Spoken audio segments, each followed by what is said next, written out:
Hi everyone, my name is Chrissy. I am the owner and sole employee of Nimble Norfolk. You've seen, hopefully, my other videos where I was working on a little MDF frame with coloured threads, and now I'm going to show you how I work on real chairs with real cane. Some of the feedback I got was that I was talking too quickly and wasn't explaining things in enough detail, so I probably won't show you the whole of the chair, just because who's got time for a God knows how many hours long video, but I will show you specifics, so how the cane goes through the hole and up another one, and that sort of thing. So if you watch this one and tie it with how the 6-way weave pattern works, hopefully between the two of them it will all make sense. So yes, good luck. Some of it will probably be voiceover, just to try and keep the video compressed enough for me to be able to export it, and then I'll do a voiceover, but I won't speed up too much. We'll see how it goes. Alright, see you in a bit. So, I forgot to mention before, if I do use this voiceover audio, you'll probably hear in the background dogs and birds and cars going by. Please forgive me. I am self-taught in video editing and not at all in audio editing, so hopefully it won't disturb too much. Other disclaimers. My workshop is a tip at the moment. I'm partway through a couple of different projects, and I just don't have space to tidy because all the space I would clear into is full of stuff, so please don't shame me. I know. Last thing is I am autistic and also chronically ill. So at the moment my hands are really swollen because I'm behind on my rheumatoid arthritis meds. And if my voice and mannerisms seem odd, it's because I am. Enjoy! Right, so we are going to flip the camera. So this is the chair we're working on. It's very handsome. So you're plugged in as well. So branching noise is me moving the table, not the chair. There we go, so it's got a nice sweep of the arm. And it's kind of like plywood on the back that's been pierced and then cut into place. The client only wants me to do caning, so I've done a bit of cleaning just to get rid of the worst of the prints. Sorry, that thing crushing underfoot was a bit of old cane. So yes, this is a chair. Traditional hand cane. So hopefully you can see, there we go, holes go through all the way. So what I'm going to do now is pause and turn the chair upside down so you can see what it looks like from the underside. Okay, so the chair is now upside down, sitting on the arms on the table, and you can see like the tracks of the old cane that goes in between the holes all the way through. So when I say we're going down one hole and up the next, it's looping underneath the chair frame up into the next one. Okay, and as we can see, the holes go all the way around into this nice horseshoe shape. I always like looking at the underside of chairs because here you can see someone has written a name, T-A-I-N-S-H maybe? Who knows? And there's a little stamp there which I think says GF. I did a bit of research, couldn't find much about it. There's also one there that I think says MD or WD or HD. Sorry, there we go. And there's a little paper label. Oh, I don't want to zoom in on that. That's what I want to see. Little paper label there, but most of it's gone. Cool. So what we'll do now is flip about the right way up and talk about cane sizes. Cool. So now we've prepared the frame, we've now got to decide what width of cane we want to use. So by which I mean, when you buy cane, it comes in a hank, and it comes in different thicknesses. So if you imagine the rattan like a climbing bamboo, it's got bark up the outside, as plants do, and then centre cane, and when they strip the bark off the outside, that is the hand cane, and they cut it into different thicknesses for use.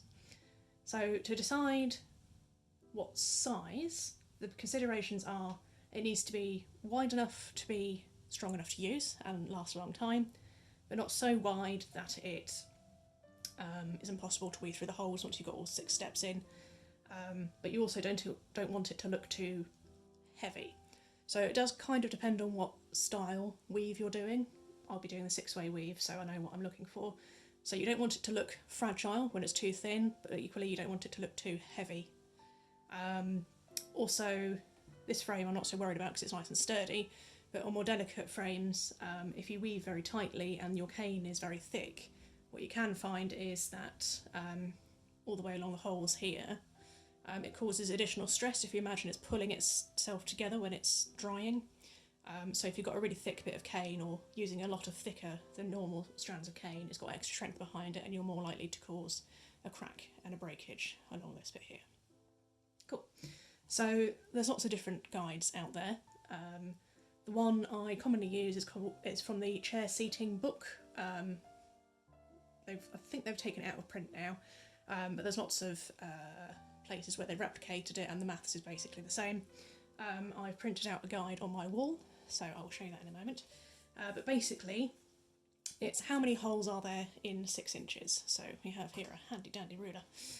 We place it on the frame, and then we find 0, and then we count to 6 and count how many holes are in between there. It's how many holes and part holes we've got. So we've got 1, 2, 3, 4, 5, 6, 7, 8, 9. 9 holes along the front, but you can see this has got a curve, so that's not going to work so well. So what I tend to do is take an average. So we had 9 along here. Along the side, do this one so you can see in the camera here, it's a bit flatter. So we will, or less steeply curved I should say, so we'll do the same here. So that's 1, 2, 3, 4, 5, 6, 7, 8, 8 or 9. Cool. And then we'll do the back just for good luck. If you had a flexible tape measure, you can use that as well, but because I'm demonstrating, it's easier to use one of these because you know what a ruler is. Right then, so that is 1, 2, 3, 4, 5, 6, 7, 8, 9-ish. Okay, so that's fairly conclusive. It's all about 9. I'm looking up to my poster on my wall, and it says that if you've got 9 holes per 6 inch, it should be about 3mm cane. I suspect that's going to be a bit too heavy to be able to get through the holes because the gauge of the hole is actually quite narrow. So what I think I'm going to do is 2.6 or 2.8, just because those are more standard sizes, and because it's not a huge seat. So like, although it's quite wide, scale is difficult. It's quite a nice comfy arm elbow chair, but it's not a huge sofa or a bench or something. So I don't think it's going to need a hugely thick bit of webbing. So I think 2.6 or 2.8 should be all right. In the UK, it's traditionally taught that you should use 2 different sizes of cane. So for the first 4 steps, you'll use a slightly skinnier one, and on the diagonal, use a slightly larger one. You normally want at least 2 cane sizes difference between them, otherwise it's not very noticeable. So what I could do is use 2.6 for, but by 2 cane sizes I mean my supplier does it in even divisions of millimetres, so 2.2, 4, 6, 8, 3mm. So if I were to do the 2 different sizes, it would be 2.6 and 3 maybe, or 2.4 and 2.8. I think I'll just do it all in one size, just because it's quite a modern chair, so I think having it nice and uniform will match the aesthetic. Most people wouldn't notice, but other caners might, and I'll know, so this is why. Sorry, I've got Okay, so having the arm of the chair in the way is annoying, but hopefully we can get around it. So, where are we? The chair, ready to cane. I have my golf tees. We use these because plastic, nice and smooth, and they're also graduated. So as you put them into a hole, they sit nicely until they come to a stop. We use them to hold the cane in place because when it's wet, it's pliable, and then when it dries, it kind of sets into shape. So when you're weaving, you want the canes to stay where it should be without wandering off, and then once it's dry, it will hold in place and you can remove the pegs. 1 second while I let in the whiny puppy. Good. So I have 2 dogs. You may or may not see them. I'm going to try and convince him not to stand on the cables. Leave. Good boy. Yes. Okay. Get off. Oh, you covered me in dribble. Thanks, Mav. He's a 1.5-year-old puppy. Right. Golf tees. So multicoloured as well, because it might help you keep track of where things go. I aggrandising me. I know what I'm doing. Haha. So I don't tend to colour code, but if you do need an extra help of keeping track of where things are, you might find that using different colour picks for different things helps you on the way. Cool. Right then. So as you heard on the other videos, when you're setting up at least, you work from the middle out wherever you can. That's just the easiest way to learn. Once you know what you're doing, you don't have to do that anymore. You are your own person and you can be free. Do what works for you. Right, so we count in from the outside until we get to the middle. 1, 2, 3, 4, 5, 6, 7, 8, 9, 10, 11, 12.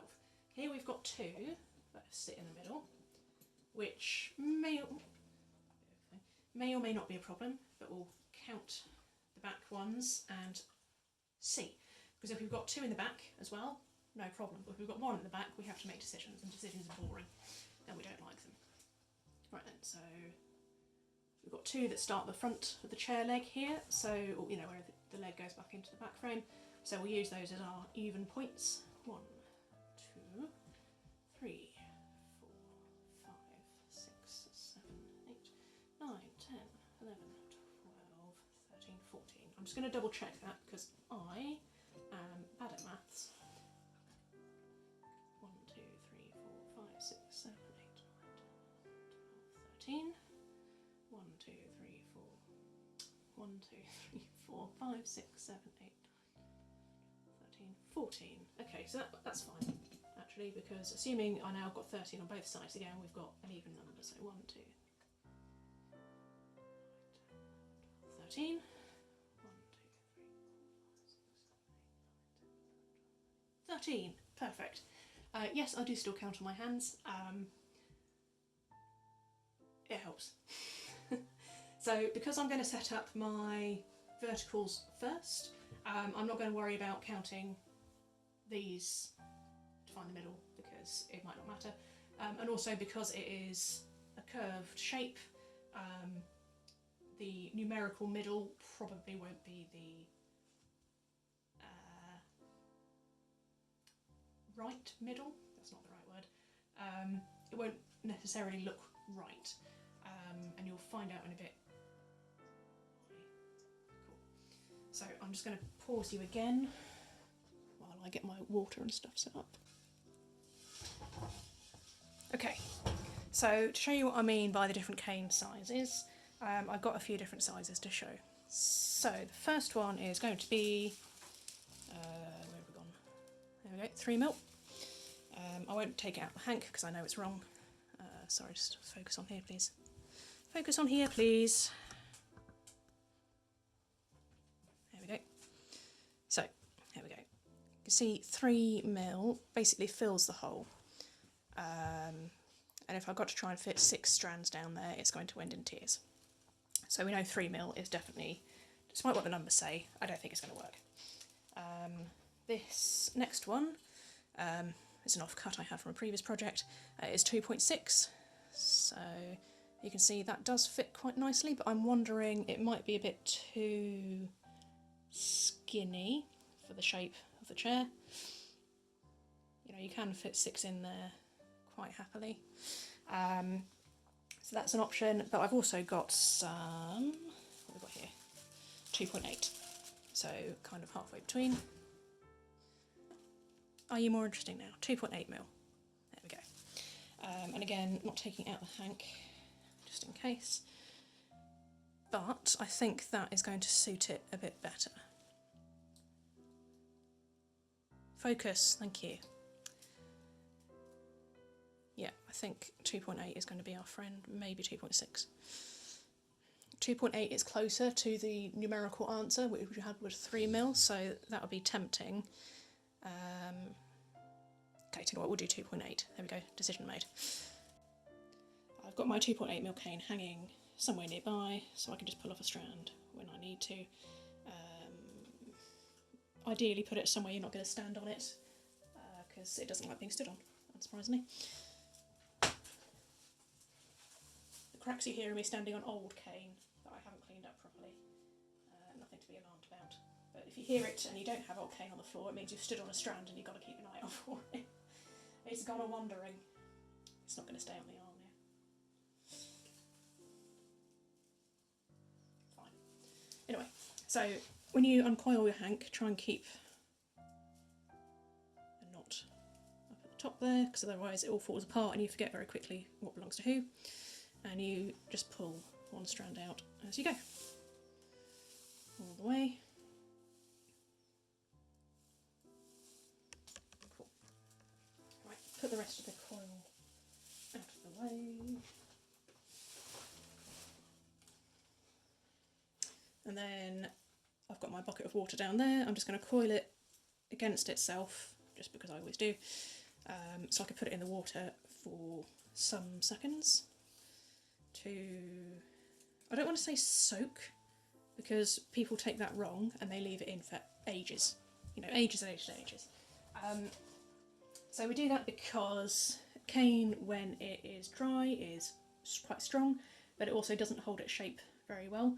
When it's moist, look, don't like the word, but you know, not dry, when it's damp, it bends a lot more easily, it's a bit more stretchy, and it also becomes, is malleable the right word? Once it's been put into place and dried, it kind of holds its shape. So we get it wet to kind of like reset the memory. If you soak it for too long, it goes stringy. So instead of just being, you know, have a bit of give to it, it gets really stretchy, and that is no good. It's horrible to work with, and it's quite weak. And you run the risk of over stretching, and then when it dries and tries to shrink a bit, it will snap. It's also horrible to work with. And also, if you leave the cane in for too long, it goes really dark and it looks like it's starting to rot. So, you know, it does depend on environmental factors, but I tend to leave it for a few seconds to begin with, and then when I'm in the process of weaving, I pre-soak my next strand. So when I'm doing the quick steps, like setting up the first vertical, as soon as I take the first one out, I'll put the second one in so I'm ready to go. But when I'm doing slower steps, like the second horizontal with the weave, or the diagonals, I'll wait until I've got 1 or 2 passes left to go from side to side or up to down, so that I don't over soak it, but also that I'm not just there twiddling my thumbs while I'm waiting for the next one to be ready. Cool, so that's probably long enough. You take it out of the water. I give it a good tap to get rid of the worst of it. And now we are going to talk about the growth nodes. So when you are first taught, you are taught to go with the growth nodes. So if you imagine rattan to be like bamboo, you know bamboo's got those lumps in it as it grows in sections. So does rattan, even though, you know, it's not bamboo, but it's just the easiest thing for people to understand. So this lump here, this change in colour, if I put it on its side, you can see, when you touch it you can tell, but it's got a little lump in it, and that's a growth node. It is raised on from that direction, so if I run my hand down it from top to bottom, it just skims nice and neatly over the bump. But if I were to go from bottom to top with my nail, it gets caught on it. Yeah, so it gets caught on it and goes up.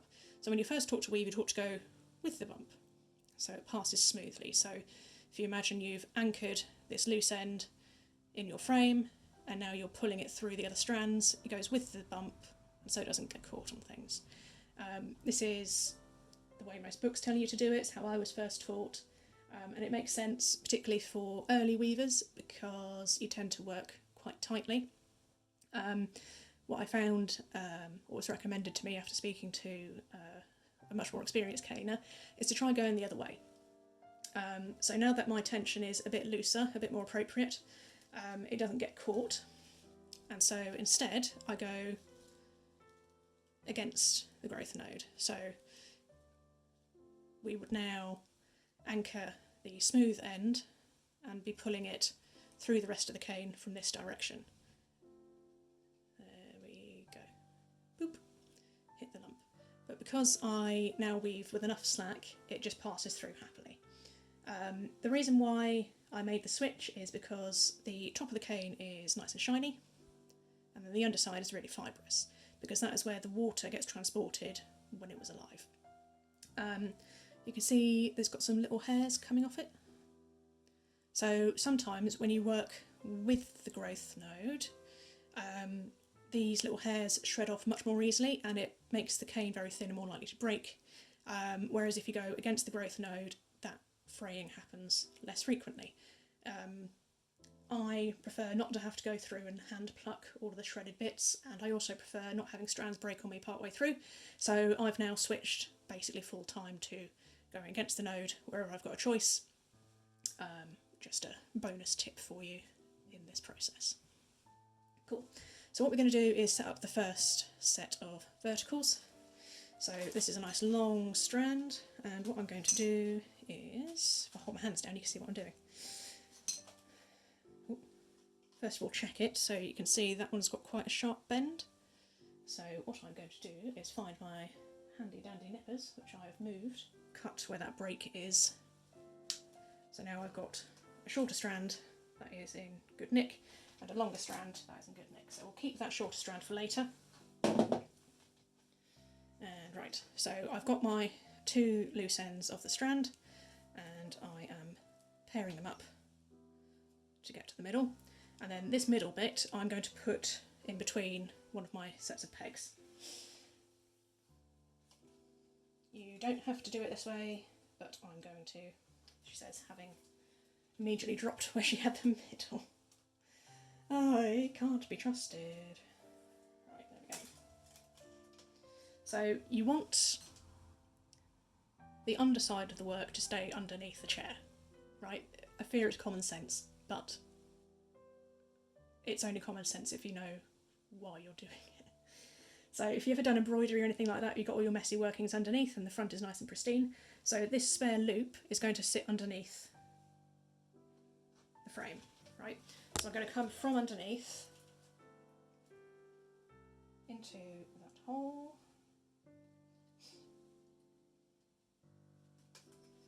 And just pull it through to roughly where the middle is, that I was keeping hold with my thumb. And then I'm going to peg it in place so it doesn't wander off. Okay, so now this can move around and I can weave it, but it's not going anywhere. And similarly with the other end, I'm going to pull it from underneath.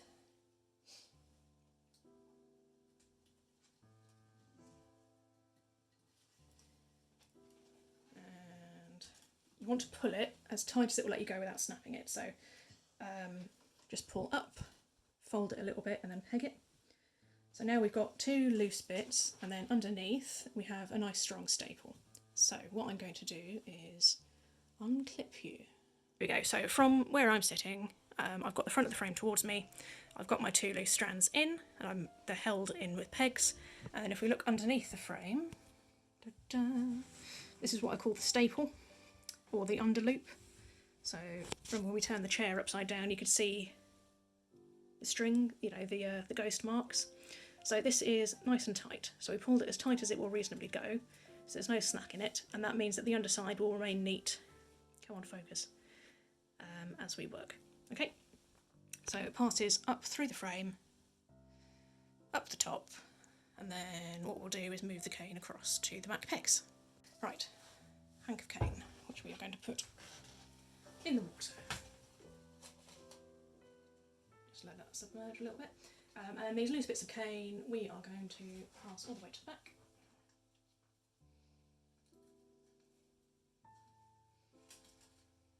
Hopefully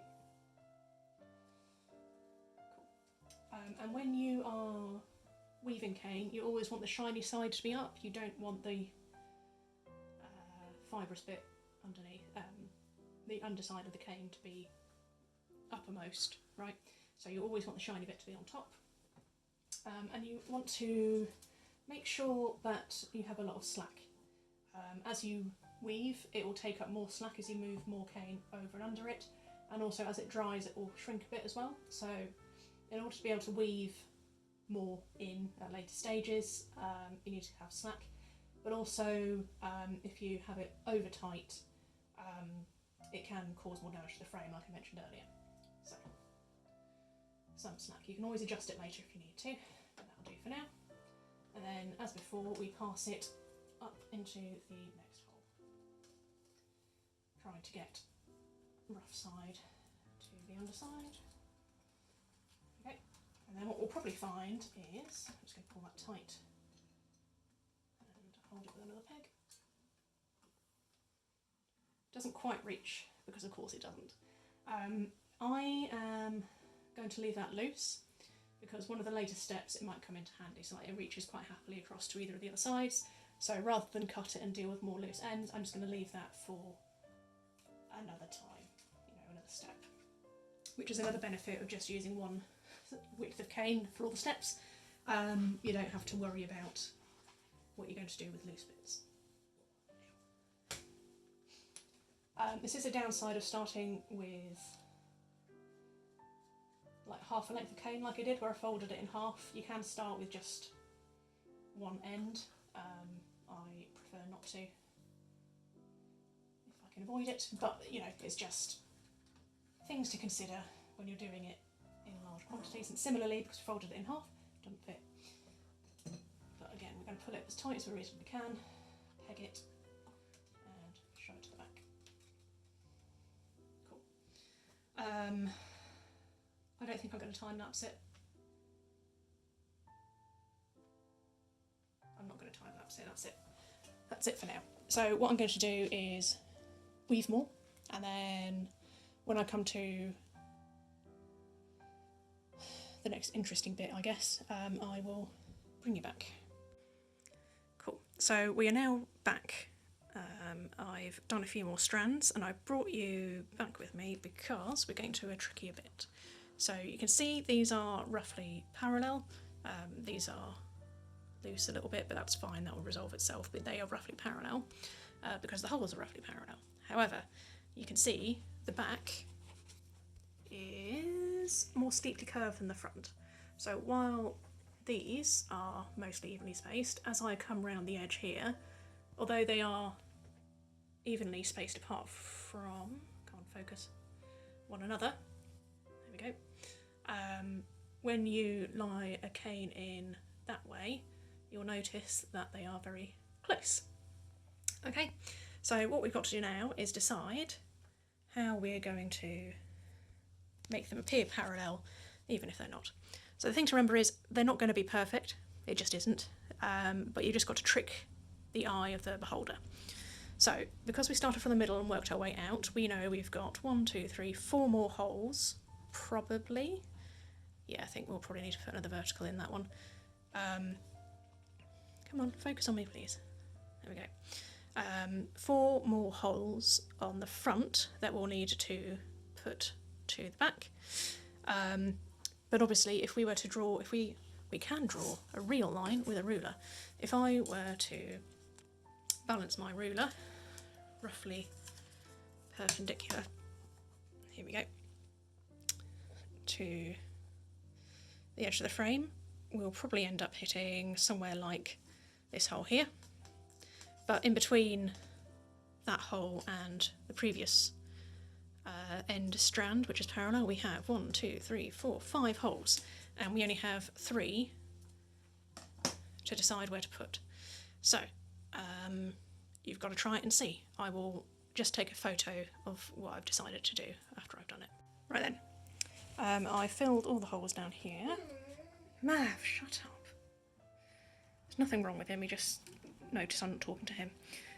So now I've got to decide, with these 2 strands, where among these 4 holes they're going to sit. So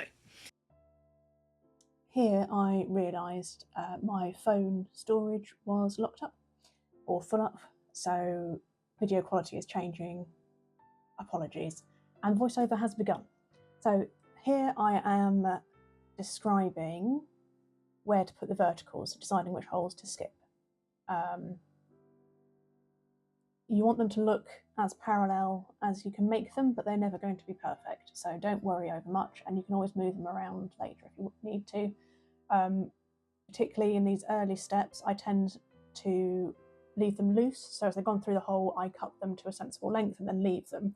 So if I need to move them up or down a hole after I put in the later steps, it's quite easy for me to do that, and I don't need to risk the security of the rest of the weave.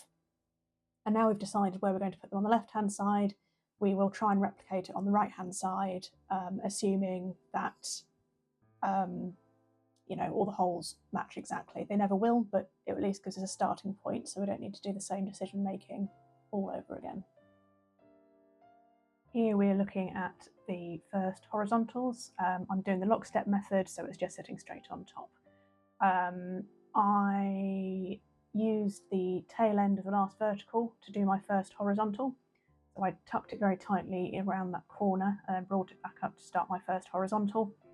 And I'm starting here because it's where the spare cane landed, but also because it helps to do the easy parallel horizontals first before coming to deal with the curves. So you see I filled in the main block of the seat with my horizontals, and now we're dealing with the curves. Same as we did with the verticals, we've got to decide what holes we want to skip to make it look right.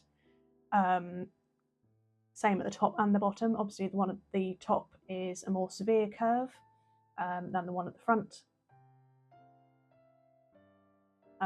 Your highest and lowest horizontals should just kiss the inside of the seat frame. So you don't want it to be right on top of the wood, because it's very difficult then to weave around it, and also it can cause some wear, but you don't equally want it too far away from the frame because that causes weakness where it rubs against the corner of it. So you kind of want it to look even for aesthetics, and also because it will distribute the load of the person sitting on it more evenly and therefore help preserve the life of the cane. So here I'm using the straight edge of the ruler to demonstrate that I think the last horizontal towards the back seat back needs to be quite high up. And yeah, so it looks loose because it is loose, it's woven loose at the moment. But the next consideration is your holes might not be drilled evenly. So as we scan across that one, on the right, it's narrower than it is on the left. So now we have a decision to make. Do we leave it that way and hope that when the rest of the steps are woven in, you won't notice it? Or do we try and adjust it by shoving one end up a bit? So here I've got a freeze frame. You can see I've moved that horizontal up one hole to see what it looks like, and it's too wide now. So it's quite clear that we should just make it narrower and a bit offset, leave it wonky, and hope it resolves itself over time. When you are unsure about if you're going to move your horizontals or your verticals later, what I recommend you do is you leave them loose, as I mentioned before. So you put the cane through with quite a long leg underneath the frame, so then if you need to move it up and down a hole, you've got that slack available to you to move it in position. And as you look at it, it doesn't look very even from this angle, but from the front, it does look pretty good. It's all about perspective. And here is an example. I'm not going to go to the full no knot technique, but when you've definitely finished with an end, you just tuck it back up through the next hole along to keep it neat, so you don't have any or too many straggly bits underneath to tie off later. So now is the tricky bit. On my 6-step weave method videos, we talked about doubling in the corners, and this is where it becomes extra tricky. So we have created a lot of false corners throughout. So wherever you've got a short setting, like there, see where I'm pointing there with a double? Hopefully we've got free frame, there we go. So when we've got the short vertical stopping in the orange peg, we've got to deal with the double space corner we've got just below it. So the hole below it on this side will have 2 diagonals going into the same hole, they're called a fish head. And on the opposite side, we'll have 2 no diagonals will land into that one. So the yellow peg is the short setting, and the hole just beneath it, the white peg on the purple side, will be skipped. So when we come and do the diagonals all the way across that side, there'll be a skipped hole underneath that peg. So I've woven all of those diagonals in. This is a quick look at the second horizontal being woven, showing how it all locks into place. Go and look at the lockstep method video for explaining why that's happening. So yeah, just so you've got a quick look of all the steps. Here it is straight after the last horizontal has been woven in, so the first 5 steps are all done. It looked pretty good, but a little bit wobbly. And this is it after I've gone in and neatened up the strands just to make them nice even pairs, ready for the last woven step to go in. This is a long time lapse of me doing all of the last diagonals, just so you can see how long the process takes. I think I sped it up. It took me 3 or 4 hours, I think, because my hands are slow, and the whole segment of this is about 4 minutes long. So.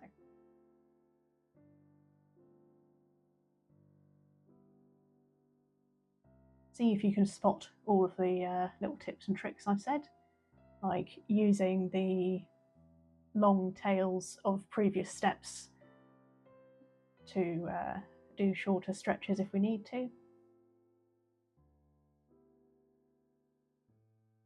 And you can see the fish heads, the doubles landing into those artificial corners we've made as well.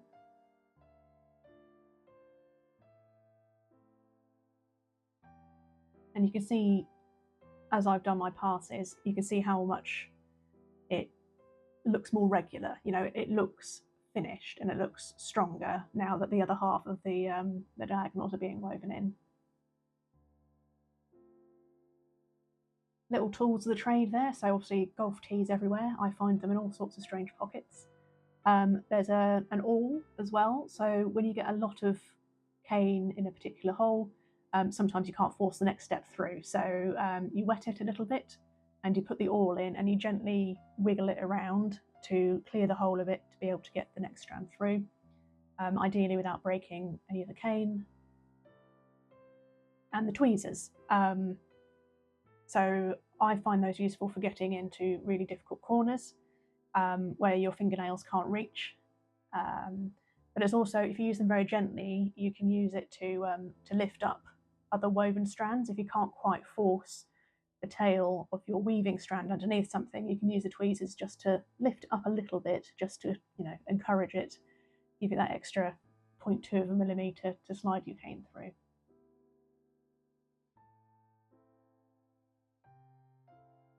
And then the side cutters coming through. They don't need to be sharp necessarily. It's not like you're cutting paper. It just needs to be a point, shall we say. You can use scissors. Some people use knives.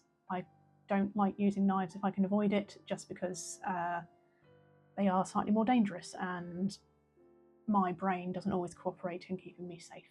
And I have had to get stitches before while caning chairs, so let that be a lesson to you. Be careful when using sharp implements.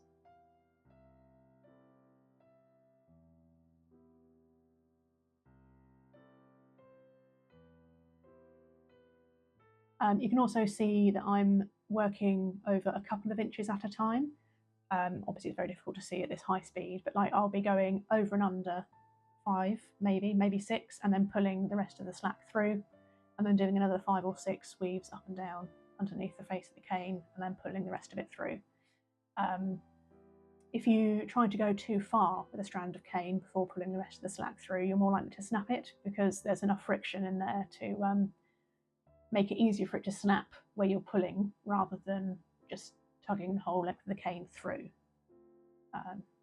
So it seems inefficient when you first start, but you very quickly learn not to push your luck, because there's nothing more annoying than getting very nearly to the end of something, giving the cane a good strong tug, and it snapping halfway across, and you've got to undo and reweave from the beginning that strand.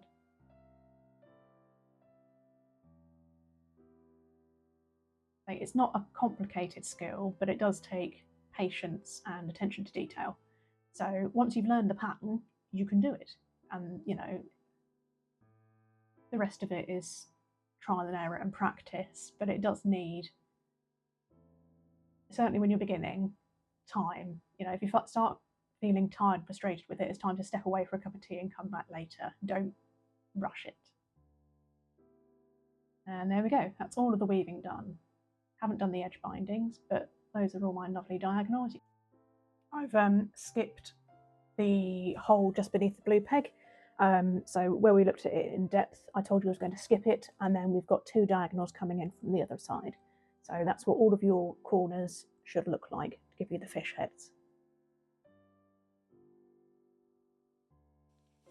Slow real-time video without the overhead lights because they were flashing, and it's bright sunshine, which is unusual for Norfolk in October.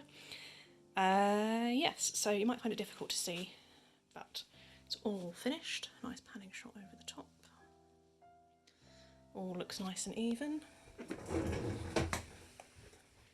And I went with a part bead, part peg, after agreeing that with the client when we first took the chair in, which means that in the middle we have double bead because the maths doesn't work out, and because maths is good, if we follow that all the way to the back,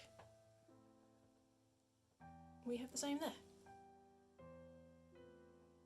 All looking nice and neat, all nice and even, all my X's are good. Pretty good. And then we'll try and do a quick underneath shot. So you can see it's pretty good.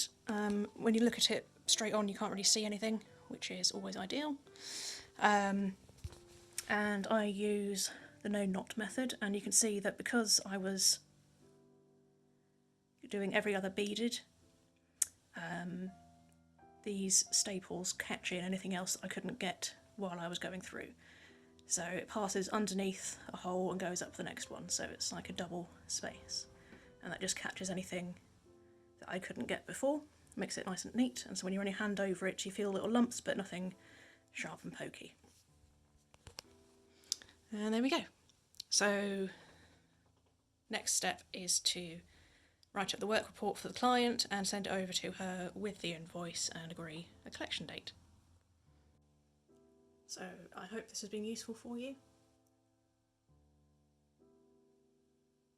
Any questions, drop me a note.